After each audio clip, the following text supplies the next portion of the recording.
Welcome back to another extra special episode of Andrew Says. They're all special, aren't they, Amala and Sydney? Yes, they are, but this one's extra. That sounded like a threat almost. Say what I want you to say now, please. Sydney Watson, YouTube commentator, Blaze TV aficionado down in Texas. Amala Ekpunobi, PragerU, Unapologetic. Just call them the girls that I annoy the most in this political space. Love it. Both always very angry at me. How are you guys doing? Doing well. How are you, Andrew? That's a deep question. Sydney, how are you? I am dandy. She seems upset already. Amala, I was told that you were just getting back from a trip. How did that go? Welcome back to this continent. Anything to update from wherever you went? Tell us about it. How did it go? You know, it was a very chill vacation. I just went over to London and spent a day or two in Paris. It was a really good time. First time out of America, so that was cool. I was completely uncultured before, and now we're coming back with a little bit of culture. And with all of my stuff. Luckily, I did not get pickpocketed like virtually every other tourist that was in these countries. It was wild. What culture are you returning with, specifically? You know, the good old United Kingdom. I don't know why I did that in an Australian accent rather than a British one, but maybe that was neither, Sydney. darling. That sounded like shade. That wasn't shade, but no, I don't know what that was, but... No, you're all good. It was close. It was close to Brit, but I don't know. Just somewhere in the middle there. Yeah. Good attempt. It was, you know what? A+ for effort. Thank you. You know, it's always A+ for effort in today's generation. That's all that matters. Sydney, how have you been? What have you been up to? You want to update the audience? It's been a while since we spoke to you. I know. It's like you hate me or something. Well, it's not all about Andrew. It is what it is, as they say. Producer Efron always says it is what it is. Yeah. Well, I mean, I've been plotting and planning, as it were. So I've gotten very into making these short things on YouTube. I don't know if you've noticed, because apparently they're trying to force us all to be TikTok without our consent. So that's been a really weird adjustment. But besides that, I'm trying to, I guess, work on getting into the documentary space, which has been interesting. Planning a trip back to Australia because I haven't seen my family in 3 years now. So that's coming up, and I'm excited about that. To see your mate Avi, actually, our rebel baby. So yeah, it's been a weird time. Yeah, you're gonna tower over Avi. Oh my God, you're gonna. Yes, that's true. He's a hobbit. Oh, he's a short king? Yeah. Oh yes. Amala, do you know who he is? Yes, I do. I've seen many of his videos. I didn't know he was a short king, though. Is that what we're calling him now? Short kings? Short king, you know? Yeah. Yeah. Avi is I'm 5'11". I don't know if either of you knew that. So I'm tall. And Avi, it's really funny when we're together because I can almost like just put my arm on his shoulder and I'm like, haha, nice little arm shave. I love Avi, but he is a dwarf, so there is that. Yeah. We appreciate that. Avi Ameni's the one who put us in contact for my show the first time. You were one of the first episodes. Amala, are we exposing how tall you truly are? I'm going to go with 5'7". I don't know. You're actually exactly right. I am 5'7". Okay, so you towered over Will when you guys had a show. She'll tower over Avi. Just boss ladies. Will's not that tall either, is he? No, he's not at all. Hopefully they don't see the show. Oh no, they will. I'm going to send this to Avi and be like, look the things I say about you when you're not around, and then we'll fight. Curly hair, he's short. Yeah, I think pretty good, Andrew. Avi despite him being a munchkin, I do think that he is like a very handsome munchkin. So his future wife is very lucky. This is a weird show. It's like nice. This is a weird show, you guys. Very nice. Yes, it is. We're off to a good start. All right, so Amala, very cultured now. Sydney hates Avi Ameni. We'll move on. I wanted to ask you guys about a lot of stuff today, and the first thing, let's get off the races, get out the stands. I don't know what something horses do. This beef that's happening with Dave Portnoy and Alex Stein. Now, Alex Stein is well liked in a lot of conservative circles for like his parodies. Kind of hit it off big with anti-drag queen for kids sort of stuff. But some people have a problem with a lot of his content that where they say he goes a bit too far. I mean, was it the TPUSA event or CPAC where he was following that girl around?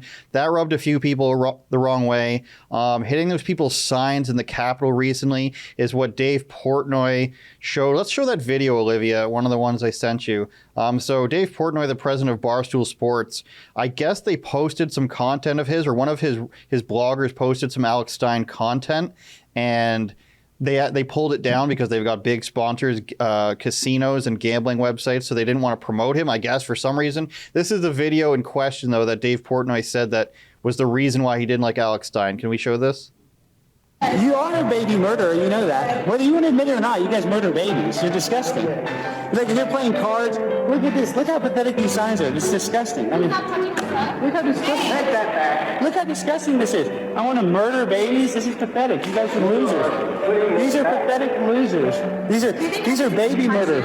I'm not touching you. These people are baby murderers. This is pathetic. This is the world we live in. These little kids sit here and they protest and they want to kill little kids. It's pathetic. You are a baby. All right, so I'm going to present two sides for you guys. One side being, okay, people and liberals, let's call them far leftists like Antifa and stuff, have been bullying people for years. He's finally sort of giving them a taste of their own medicine. He's pretty funny usually when he does it. And then the other side is this goes a little bit too far when he's, getting into people's faces like this. Sydney, let's start with you. Does this bother you at all? Do you care really at the end of the day? Is he just doing like a bit, do you think? How do you feel about it? Well, Alex is a friend of mine, and we've been on set together, so I know him personally, and to the point where I know that Alex is not a mean-spirited person. He is just a jokester, and he's just a goofy human. Do I agree with some of the stunts? No, and I freely admit that, and I would tell that to his face. And there's just some stuff that I just go, nah, I probably wouldn't participate in that. But overall, I don't think that him knocking down a sign is necessarily the most egregious thing in the world, given, like you just said, the experiences that we've all had with Antifa and some of the measures of the left that we see. But I think at the end of the day, the guy's a comedian, and his purpose is to make people laugh and to be as outrageous and funny as possible. And if he's doing that, even if he's making people mad on either side of the coin, he's achieving what he wants to, which is get more eyes on him, make people laugh, make people angry, and get his message out. So I don't know. I can't fault him for some of the things he's doing, even if I don't agree with them. Amala, how do you feel about this? Yeah, I'm kind of in the same vein as Sydney. It's certainly not content that I would make or consume. And I think it's fine that he does it. You choose your lane and you do your thing. But yeah, I don't really get involved with stuff like this or watch content like this. But he can do whatever he wants to do. No problem with me. Let's throw up some of those tweets from Dave Portnoy. I haven't gotten a chance to read all of them. Because I do find that Dave Portnoy was a guy I loved. And Anomaly mentioned this in one of these tweets to him, which Dave Portnoy quote tweeted. Let's throw this one up while I'm talking here. And he said that he used to support him a lot, and then he sort of became this perpetual fence sitter where he was offended by everything. This is why he hates him. He makes everything political on both sides. But see, the thing about that is that Alex Stein is purposely political. So I don't know if I agree to that. And then go to the next one. If you can find that. But that's the thing. I love Dave Portnoy, and here's text with or DMs with Alex Stein that he had. Let's throw that up too. You're getting humiliated. And he said, I'll just have to sleep gently on my $500 million. Then Alex Stein comes back with the money you made off of selling gambling to little kids. And Dave Portnoy says you walked into a KO punch there. From what I remember. Yeah, let's show that just to show that I'm not lying. Yeah, he walked into a knockout punch just like that. See, I don't know. See, Dave Portnoy does like to say he hates everybody from both sides. I think it's kind of an easy opinion. He's trying to keep his sponsors and everything. They got lots of money on the line. That gambling money is no joke. But I do see a bit of the point. But Alex Stein in general, I feel like he is trying to make this point that, these people bully people all the time. And when I go up and I put a camera in their face and ask them simple questions, they can't really do it. I don't know. I don't want to get into ripping on either guy too much because I like them both. But I just thought it was interesting that we're now in this space here where we got some high profile guys just taking shots at each other over what actually it might be a little bit of, it's not censorship, it's their own platform, but they're kind of afraid to promote somebody like that. And that brings me to Andrew Tate. I don't know how much you guys have seen about this guy. Sydney, are you okay? She's laughing. She knows. Amala. Okay, we're familiar. Okay, so we're all familiar with Andrew Tate. It's a big jump. I don't want to say he's connected to either of those guys, but he's being kicked off of stuff. And I thought it was funny, this article I found. I don't know if you guys read anything about this, that Cardi B is mad because she was compared as being worse than him. So Jake Shields, who is I'll call him a conservative former UFC fighter. He compared. I think I need to go murder my dog. I'm sorry. Hold on. They're barking. Okay, no problem. Because I don't want it to mess up your show. Dogs don't mess up anything. Go ahead. Can you hear them? A little bit. Okay, let me go murder. Hold on. All right. No animals were harmed during this. Amal seems very suspicious of what's happening here. I heard like one bark. Okay. Throw it back up, Olivia. Little turd baskets. Turd baskets. This is wonderful That's for the audio only listeners. They have no idea. Sorry. We need somebody's voice to do like described video. Sydney got up from her chair and walked away with a knife in her hand. I would never normally do that, but they will keep going and then they'll both keep doing it. I'm so sorry. Wow, this is professional show, okay? Cardi B blasts UFC star compared to Andrew Tate. So yeah, he's a former UFC fighter who said basically that Cardi B's worse, and I love her response, and I want to get the ladies' opinions on this. Scroll down to her deleted tweet there. Keep going. Yeah. Blow that up for me a little bit. She says, "I'm married. I don't smoke weed. I don't pop pills. I have 2 children." Right? I do a lot of charity work, but hey, let me put Cardi, third person, into a defend a man who defends misogyny and rape. So here's what I want to know. Is Cardi B just completely delusional that she thinks she's like good for people and she's doing all the right things, being a stripper and having robbed people? Do we care about this? Is Andrew Tate becoming some sort of martyr? What do you guys think? Sydney, you want to start? That's right. Dig the hole. I mean, I'll start here. I feel like neither of them are particularly good role models. I'm certainly not going to get up here and endorse Andrew Tate and some of the things that he says, although some of the things that he says are right. And I think the same can be said for Cardi B. You can lead your personal life, as a mother who's married and is not doing drugs, but your music speaks to something completely different. Your performances speak to something very different. And your fans are watching your music and your videos and your performances. They're not watching your personal life. So for her to retort back and say, she is a good role model, or at least allude to the fact that she might be a good role model, we know that's baseless. We know that's not factual. It's not accurate. But it doesn't say that Andrew Tate is either. Some of the things that he says are completely ridiculous, and it's all on video. It's all out there for people to see. Do I think he should be banned? No. I think both of those people have the right to exist and should have the right to exist freely on the internet and say whatever it is they want to say. Sydney, do you think there's some sort of weird paradox here where just because somebody gets canceled, let's say the conservative circle sort of is like, we accept you now, you're amazing just because you've been canceled?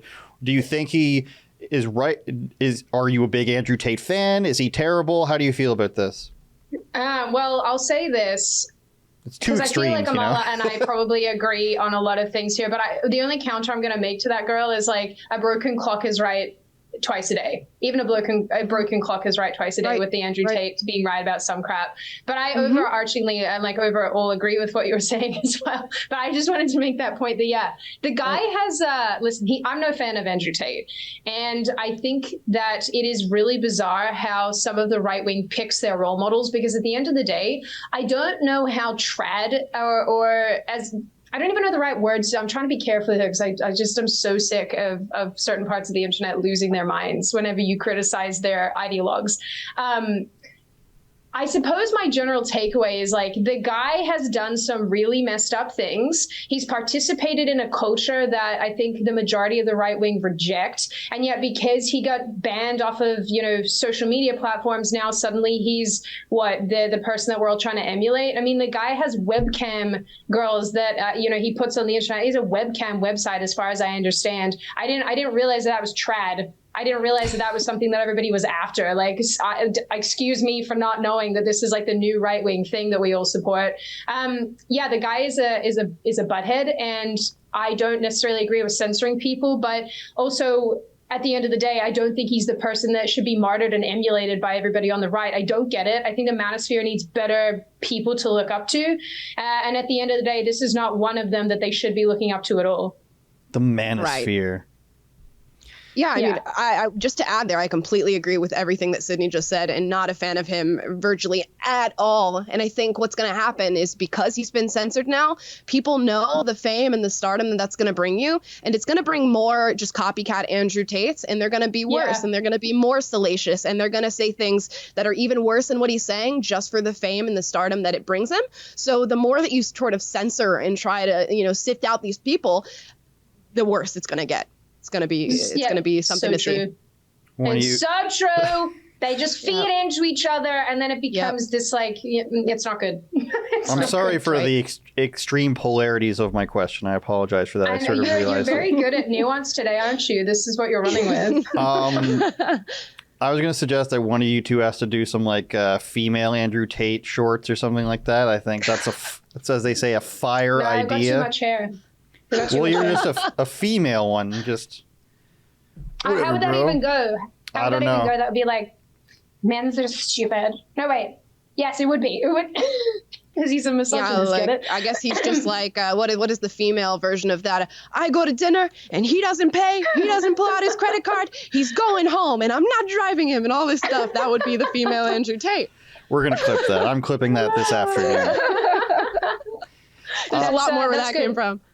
See, that's a home run idea. I'm an ideas man. Andrew, you could put on a wig and you could be the female Andrew Tate. Who's to say that I'm not wearing a wig right now, Sydney Watson? Ooh, well, don't expose yourself. No, just kidding. Please. To that I say please. Okay. The fact that you even considered it, Amala, you're off the show. You're being cut. I'm so sorry. Booted, gone. Hard turn to Dennis Rodman and Brittany Griner. What are these questions? Dude, where did you get? Oh my God. Well, this is Amala's you're fault. You're on crack today. I'm like dripping tea on myself. This is chaotic. Is strictly Amala's fault. She asked, what are we talking about today? And then I have to have answers to that question, apparently. Wow. So my need to feel prepared is what caused these topics. That's right. It could have just been, like, what did you eat today? This is what I eat to maintain my figure. That's what the videos I make. Gosh. Even more interesting. My meals in a day. Come lose weight with me. That's basically where the content I put out there. I didn't even know that you did eat. I thought that you breatharians just went outside and tried to photosynthesize. Is that what did you call me? Operate? A what? A breatharian? A breatharian? What does that even mean? You guys not know what this? Oh goodness! There's this cult. Well, it used to be. The producer says, "How do you not know this?" What? Yeah, well, it's true. Okay, breatharians. I highly encourage you to look into it. I don't know if they're still around, Olivia, but they basically are people who believe that they can subsist on a diet of air. And they try to tell you that they don't eat. And some of the primary leaders of this cult are like, I haven't had food since 2018. Well, actually, it's longer than that. Like, since 2000, since the 1980s. This is some sort of Australian conspiracy. Up in the Northern Territory, we got these things called breatharians. They just breathe air. No, they eat rocks in the Northern Territory. They just eat rocks. Why are you so culturally insensitive? Can we just acknowledge how bad that accent was? I think it was worse than the one that I did in the beginning. I'm sorry that's how they sound, Amala. Oh my gosh. At least yours was, functionally British. I don't know what Andrew just did. I have stress. It's giving me anxiety. You want my Amala impression? Oh my God, you guys. Welcome to California. Today on Unapologetic. Welcome. I'm from California. I'm not even from California, you guys. I'm gonna sue you. I'm from Phoenix, Arizona. This is defamation, Andrew. Stop. You must stop. Defamation. You're slandering. I think she's from Florida, right? I'm totally from Florida, Andrew. Yeah, that's what I thought. Get it correct. Do we have a breatharian definition? Did we find one? Oh, do you want me to find one for you? No, not you. The people who think air is food, they call themselves breatharians, a newish kind of, this is from GQ, a newish kind of spirituality that dubiously believes that the human body can and should sustain itself not on food, but on air and, quote, universal energy. Are these people really not eating? Some woman spent way too long finding this out. Those are So future this Darwin is like Award a winners. full thing. Guys, this is like a full thing. I'm not even joking. It's a go and look into it. There's like all these documentaries and things about it, and their leaders are like insane. I'm gonna like go down the rabbit hole and get converted into this cult. This seems to make sense. A new PragerU documentary starring Amala Ekpunobi, becoming breatharian. There's some weird freaking people in the world, and like, there's some cults out there that I can madly wrap my head around and go, yeah, I get it, I get it, I get it. The leader's hot, I understand. But with these guys, I'm like, what the heck? You have no chlorophyll. How are you supposed to photosynthesize? Like, what is happening here? Stop. That is wild. Anyway. Next week on SydneyWatson.com. So the reason I brought up Dennis Rodman is because he's in the middle of possibly another international incident. He wants to go to Russia to free Brittany Griner, who's in jail for 9 years, looking very... Grenade. And Sydney, this is my show, okay? I'll make the clips. Sorry. I'll make the clever remarks. Just send me outside. Apparently I'm on one right now. All right, I'll be quiet. So he told NBC in a restaurant for some reason that he's going to go there and free her. He thinks, I guess, that he's got a good relationship with Putin, just like he did with North Korea. Now, Brittany Griner, if you're not familiar, she fought to not have to come out for the national anthem during her basketball games. She said that America's bad, obviously. A lot of WNBA players play overseas because they make more money, specifically in Russia. She got caught with hash. Now, whether she'd been doing that before and they just decided to clamp down now is unknown, or maybe she's just being stupid. We don't know the true answer, but she's sentenced to like 9 years, which is probably a product of America trying to twist or having their arm twisted by Russia because they're supposed to trade her for an international arms dealer of some kind, an evil guy with a mustache. Do we have any hope? And I know we've got great topics here today, but do we have any hope that Dennis Rodman's going to actually do something? What's the point of this? Do you guys have any take on this at all? I mean, just like on what authority? On what authority is he going to go over there and do this? Oh, I'm sorry, sir. I'm a former NBA player, so I'm going to need you to let her out of prison. I don't know like what exactly he's going to do when he gets there. I'm confused. Just talk to Putin, I guess, the way he talked to Kim Jong-un. The State Department did say that they recommend he not go, but apparently he's been given permission by the Russian government to go. Don't quote me on that, but I believe that's what he said. Now, he went to North Korea to be a basketball ambassador with the Harlem Globetrotters, and he spent a lot of time with Kim Jong-un. That's how he's able to go there and say he's friends with Kim Jong-un. If you remember, he was like crying on CNN about it, about people being blamed. And now I guess he thinks he's like this international peacemaker, and that he said he's got along with Putin, that he's a cool guy, is what he said. And I guess he's going to go there and talk to him. Sydney, I see that you're not too confident in Dennis.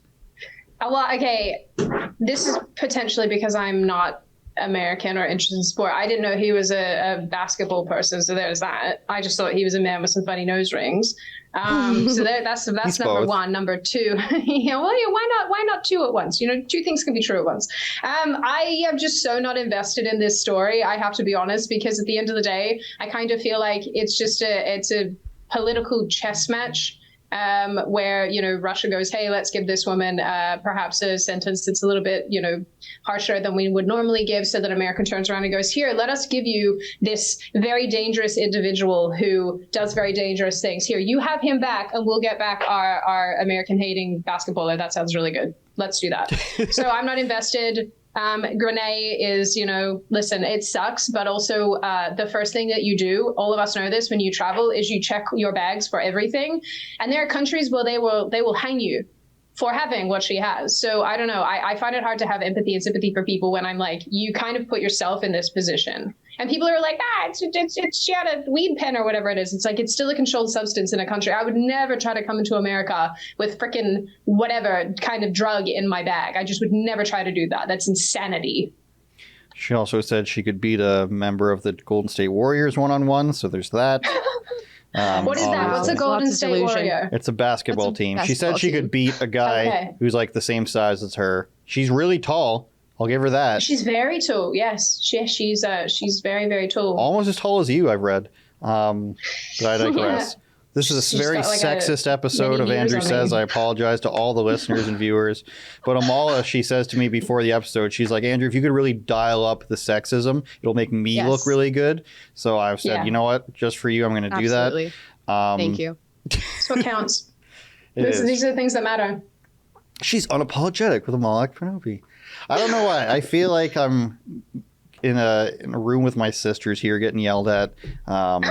That's the relationship we all have. Feels good. It's natural. The people will find it very natural, Andrew. Yeah.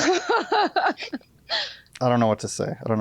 Bullying you is one of my favorite activities besides, when I take a break from bullying Avi, I come and bully you.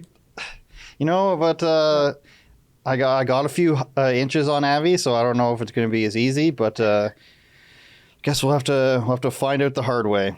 And I don't even know what I'm talking about anymore. I think what you're trying to say is that we're going to fight each other in a parking lot, Fight Club style. Amala, save me here. Okay.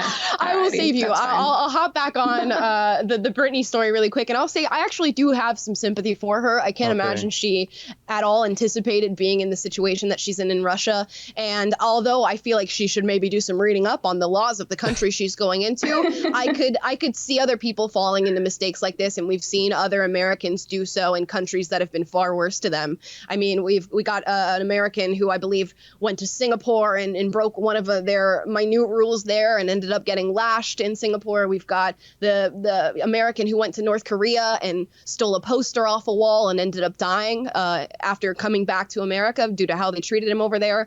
And anytime an American is detained in a foreign country, we are trying our best and using diplomacy in order to help them and bring them back to our country. And I expect nothing less in this case. And I'm not going to be angry if that's what they do with her, because I would expect that for other people who just found themselves in a very unfortunate situation. Although I hope she comes back having learned from the situation and maybe having a new outlook on America and the freedoms that we have in this country, because so far in her career, she's done nothing but spit on this country. Do you guys want to talk about Trump? You want to blow through Trump, or do you want to move on to You're the showrunner, Andrew. You go for it. I'm so caught off guard by all the abuse is all. I nearly just said, well, the real question is, Andrew, do you want Trump to blow through you? But then I was like, no, that might not be right. You're lucky this is an uncensored show. It's going to be up to hours. It's going to be up to producer Lincoln whether or not that gets censored. So Godspeed, Lincoln. Just bleep me. TV's Lincoln J, by the way, everybody go look him up on Twitter. Lincoln MJ, one of my favorite people. And a more serious note, I guess, since we're not very serious at all today, one of the articles I was following was something you were talking about, Sydney, with this trans kid who has trans parents, and this is all sorts of crazy. Can we throw that up, please, Olivia?